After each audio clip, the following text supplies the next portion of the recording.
Hello, welcome to section 13 of the online anatomy review. This time we'll be discussing the muscles of the lower limb and some of the fascia and tendons in association with those. Starting with the question, a 34-year-old male complains of pain on the sole of the foot. He reports that it feels like he's walking on glass, especially in the morning. His history is unremarkable except that he has recently started an exercise program 3 times a week to combat his obesity.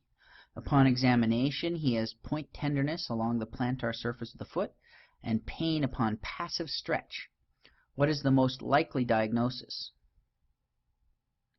Plantar fasciitis is definitely the most common of these, especially in conjunction with obesity, increased activity levels, and this early morning pain that he was discussing. So those are all key features of plantar fasciitis. Shin splints are going to be microtraumas as the muscle attaches along the periosteum, and they tend to be sore at the beginning and after activity, but tend to be okay during an activity. Compartment syndrome gets worse during activity and will oftentimes be pale and blanched out. Stress fractures will be fairly consistent. This is a possibility, but that would be more pain associated with the dorsum of the foot as opposed to the plantar surface. And the tibialis posterior strain would have referral through the activity of plantar flexion. Now, moving into the muscles and the muscular problems of the lower limb, we have the idea of strains for muscles, and it's important that you know the basic strength apportioning of muscle strength, with 5 being full strength compared to the opposite side and 0 being complete paralysis. The difficult ones in assignment here are usually around number 4 or 3, with 1 being the ability to twitch the muscle but to not move it against gravity, 2 being able to move the limb but not against gravity. You have to have it in a plane where gravity is not a factor. 3 being active movement but not full strength or weakness, and 4 is also weakness. 3 would be more for profound weakness. And oftentimes the most strained muscles are the hamstrings, and there can be avulsion fractures that pull it away from the ischial tuberosity, especially in high impact or high burst sports such as soccer or sprinting. The quadriceps are oftentimes pulled, and the groin or the gracilis muscle is oftentimes strained as well. Active, passive, and resisted movements and what they indicate for a muscle versus a joint are going to be important as well. Remember, when you do active movements, it's with somebody contracting the muscles themselves, and passive movements are going to be with the assistance of someone else moving the joint through a range of motion. So this is going to give you more information about a joint itself. And resisted movements are going to give you specific information about the contraction of a muscle without the change in the joint angle. Combining those 3, you can oftentimes solve the problem of whether you have a joint pain, a muscle pain, or a combination.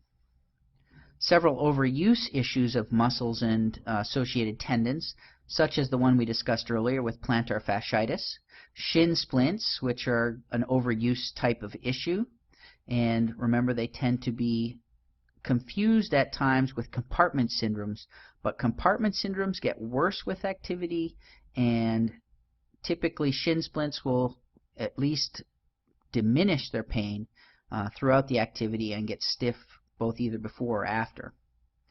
Bursitis is going to be an overuse or an impact. More common sites for these is going to be the trochanteric bursa and the patellar bursas that we discussed earlier. And then finally, tendinitis. The Achilles tendon is oftentimes ruptured through tenosynovitis, and people will report like they've been hit in the back of their leg with a tennis ball or a baseball bat, somebody that's hit them. Typically that's the tendon itself just rupturing and basically exploding into small sheaths. The quadriceps oftentimes get tendinitis as a result of things like Osgood Schlatters, which tend to happen in males during an active growth spurt during puberty, and after their growth plates close down, they get associated tendinitis. They're oftentimes going to have very prominent tibial tuberosity as a result of that as well. Now, let's just go through some of the muscles and try to summarize the lower limb in a single page. We talked earlier at the beginning of this session where the thigh and the gluteal region is 4 compartments, the leg is 4 compartments, and the foot has 4 layers. So the general pattern for this summary would be 4, 4, and 4. And I like to think that if you can count from 1 through 6, you can actually remember all of the different compartments and what's in each of them, because each of them will represent the name of a muscle that you should be recalling. In the leg, 2, 3, and then the 3 plus 1 of the deep compartment, and 4 in the anterior compartment, so those all represent muscles. And then finally, the pattern in the foot is 3 muscles in the first layer, 2 muscles and 2 tendons in the second layer, 3 muscles in the third layer, and 2 muscles and 2 tendons in the fourth layer. Again, if you're familiar with all of these muscles at this point, move quickly through this just to make sure, but this is sometimes a nice simple way of not spending an inordinate amount of time on muscles of the limbs. So the anterior compartment has 2 muscles. Those are the sartorius muscle and the quadriceps, which of course has 4 heads. Then the posterior compartment is going to have 4 muscles, and it's a little bit of a cheat in that there are the 3 hamstrings, semimembranosus, semitendinosus, and biceps femoris, but I want to break biceps femoris into its long head, which is innervated by tibial nerve, and its short head, which is innervated by fibular nerve, or common fibular nerve. The gluteal compartment has 3 gluteus maximus, minimus, and medius muscles. It also has 6 lateral rotator muscles, which get 4 independent nerves, so we won't discuss the nerves of those, but you get piriformis, superior gemellus, obturator internus, inferior gemellus, obturator externus, and quadratus femoris. And then finally, there's one that we don't want to forget about that's arcing around to the anterior compartment as a flexor, which is tensor fascia lata. The medial compartment has 5 muscles, and I like to remember them with the mnemonic, physicians like big monstrous gonads. And those really break down into physicians, pectineus, like longus, big, brevis, monstrous, magnus, and finally gonads, which would be gracilis.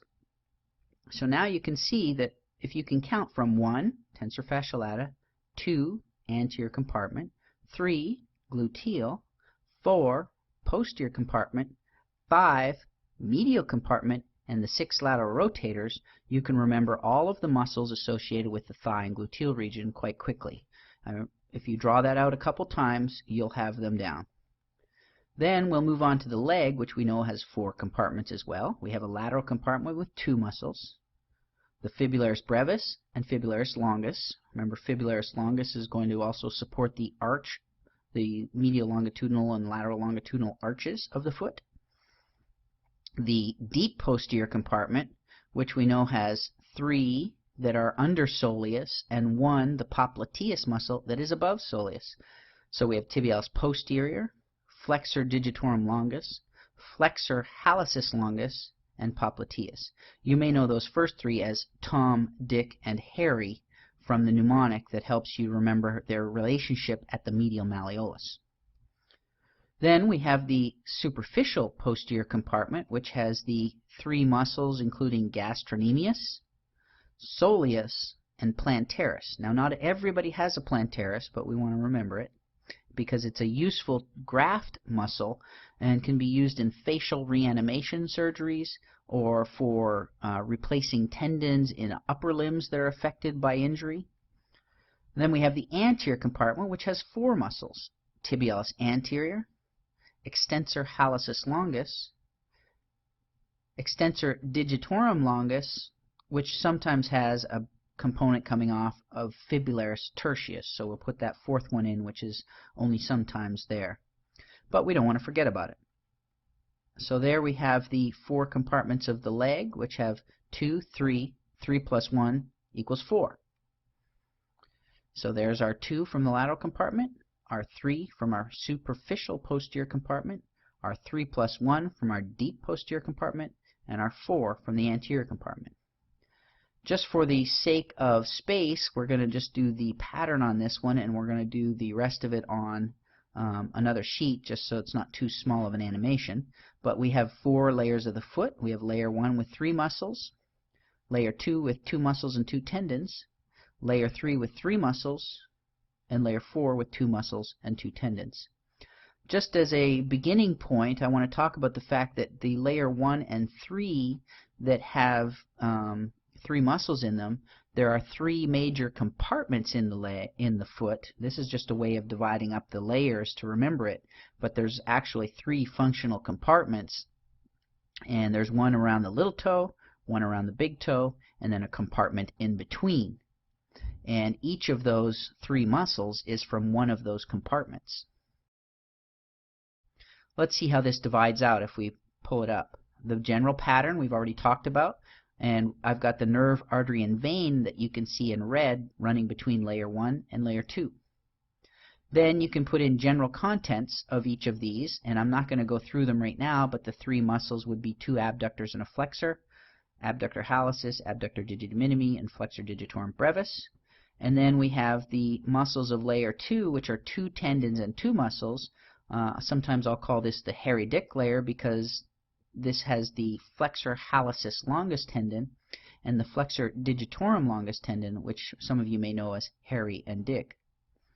And then the 2 friends of dick, which would be muscles that associate with the tendons of flexor digitorum longus, quadratus plantae to help straighten out the pull angle, and the lumbricals to help flex the toes at the MTP while extending at the IP joints. Then we have layers of the foot number 3, 3 muscles again. This time it's 2 flexors and an adductor, and they're listed there for you. And then finally the 4th layer, which we're back to 2 tendons and 2 muscles, which are actually muscle groups. The way I remember this one is that we've had hairy and dick, now we only have the layer with Tom left in it, and this is what I call the Tom's big fib. Tom is tibialis posterior, and the longest or the biggest of the fibularis muscles would be the fibularis longus. And those are the 2 tendons that are coming from the extrinsic muscles of the leg into the foot. The 2 muscles are actually muscle groups, which would be the 3 plantar interossei, which adduct, and the 4 dorsal interossei, which abduct, abduct. How do we look at the veins, arteries, and nerves of the foot? Well, remember we talked about the midline of the foot being the 2nd digit. There's the doorway to the foot, the abductor hallucis, and you can see the medial plantar nerve coming in underneath the abductor hallucis and immediately splitting off from the lateral plantar nerve and distributing to the 3.5 digits and 4 muscles of the foot. The major motor component of the foot is the lateral plantar nerve. So if the foot is losing lots of its intrinsic musculature in any of the questions, look to the lateral plantar nerve as the culprit. It does 1.5 toes of sensation, and here you can see the muscles are going to be the lath muscles for the medial plantar and all of the rest of the muscles of the foot for the lateral plantar. This is just to remind you what the lath muscles stand for, and we're going to move on to ways of remembering what each of these muscles do without having to memorize them using pure brain power. The best way to do this is to think about what they do as they cross the joint. If you divide the joint up into anterior half and posterior half, you have dorsiflexors anteriorly and plantar flexors posteriorly. And then if you divide it in half from medial and lateral, you have everters on the lateral side and inverters on the medial side. And whichever quadrant these muscles pass across the ankle joint in, they will therefore carry out those functions. So, as an example, the extensor hallucis longus tendon crosses in the anterior medial compartment, and therefore it is going to be a dorsiflexor and inverter along with tibialis anterior. If you look in the other compartment, the extensor digitorum longus, except for the first tendon which crosses the midline, along with fibularis tertius, those will be dorsiflexors and everters.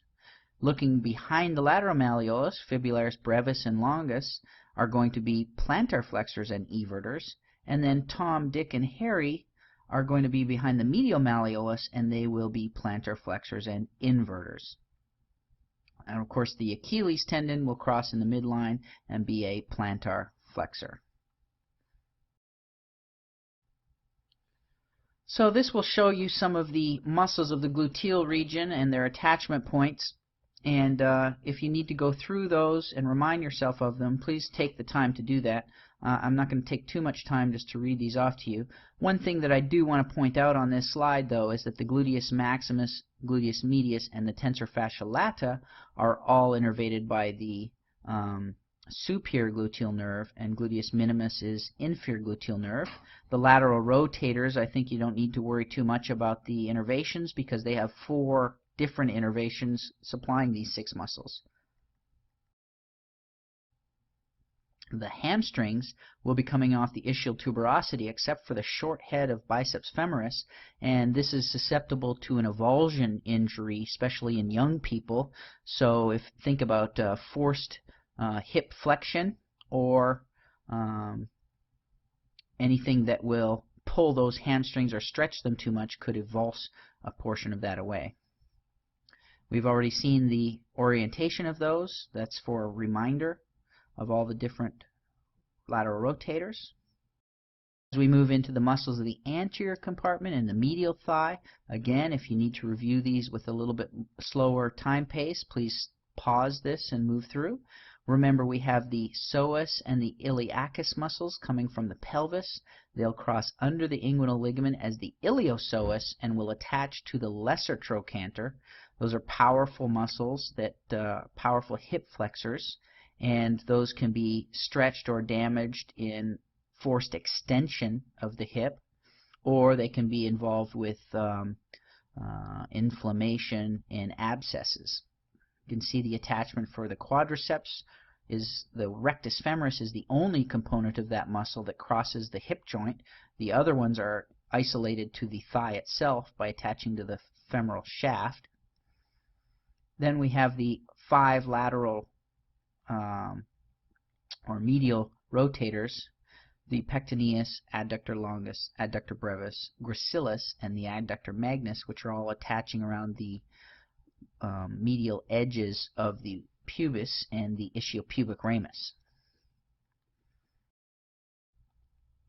In the posterior thigh, we've talked about the gluteus muscles and the tensor fascia lata, as well as the piriformis, which is an important landmark because the sciatic comes under it.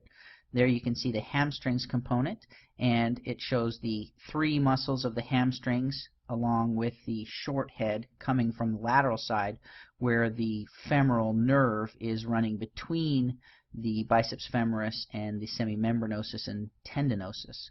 Remember, the semitendinosus is an important grafting tendon in that it can be used to reconstruct the ACL during ACL injury. One of the other tendons that can be used is the quadriceps tendon, where they'll take a bone tendon bone graft off of the patella and the tibial tuberosity to repair that, and the graft of the bone into the tibia and femur respectively will heal quite nicely. Let's move to a question. A 17-year-old nationally ranked long-distance runner is brought to the ER after she was forced to stop her workout due to severe pain in her left calf. 1 hour after stopping, the pain had not subsided, and she sought medical help. She complains of pain and difficulty with active or resisted dorsiflexion, plantar flexion, and eversion. She has no fever or swelling and heat over the affected areas. What is the likely diagnosis? In this particular case, this is going to be a deep posterior compartment syndrome. Anterior compartment syndrome has been affected because the dorsiflexion is painful, both active and resisted. On stretch, these will become painful. Shin splints is too much compartment being affected. Stress fractures should not be painful on active movement. And osteosarcoma typically will not radiate to all of these different compartments either. Muscle strain is not a good option because of the number of compartments that are affected, so the varied movements as well as active and resisted is indicating that there is a muscle problem though, and it's just too broad for one particular muscle strain, especially with a nationally ranked runner who does not report having a significant trauma or fall going with this injury.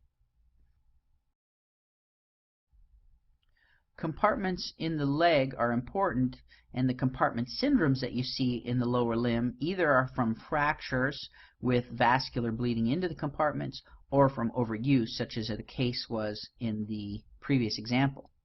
The intermuscular septa that separate the compartments of the leg away from each other are quite thick, and the nerves traveling through them and the vessels traveling through them can be easily compressed with small amounts of fluid through exertional activity.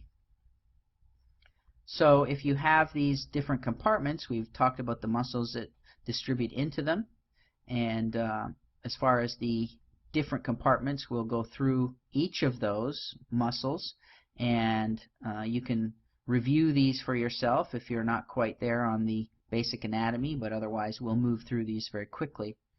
So we have the superficial posterior compartment with 3 muscles. We have the deep posterior compartment with 3 muscles under the soleus and 1 above the soleus. We have the anterior compartment with 4 muscles, although fibularis tertius may not be present in every person. And then we have the lateral compartment with fibularis longus and fibularis brevis. They used to be, about 20 years ago, they used to be called the peroneus muscles, and that's because the tibia itself, even further back than that, used to be called the peroneus bone. And that's starting to be switched now to the fibularis longus and brevis. I think that's something you need to be aware of because it could show up in the test either way, although I would be sure that they would put it in brackets at this point. Now we're just looking at the muscles and the layers of the foot. I wanted to say about the first layer that we have 3 muscles, 2 abductors and a flexor, and remember I had mentioned that they are in each of the major compartments, one towards the little toe, the abductor digiti minimi, the middle compartment, flexor digitorum brevis, and then the medial compartment with the big toe, which is going to be abductor hallucis.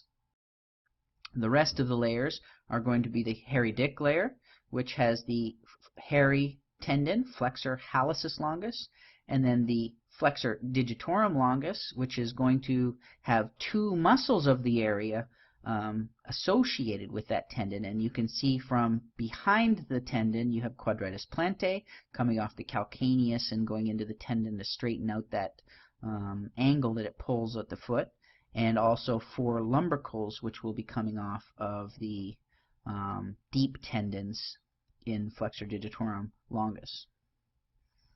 This is also the layer that you see the distribution of the medial and lateral plantar nerves, arteries, and veins distributing. Layer, we're back to 3 muscles, 2 flexors and an abductor. Again, 1 for each compartment, 1 for the little toe, flexor digiti minimi, 1 for the oblique head and the transverse head of adductor hallucis in the middle compartment, and the flexor hallucis brevis in the big toe compartment. Finally, in the 4th layer, you have the 2 tendons coming from the leg, which is tibialis posterior and fibularis longus, and those will be helping to support the arches of the foot as dynamic stabilizers. And then we have 2 muscle groups, the 4 dorsal interossei and the 3 palmar interossei. Remember, dorsal interossei abduct the toes from the midline, and the plantar interossei adduct the toes, the midline being the 2nd digit, and here is how each of those will pull by their respective color. We don't need an adductor for the big toe because there's an adductor hallucis, and we don't need an abductor for each of the little or big toes because those are in the first layer of the foot. This concludes our review of the lower limb. In our next section,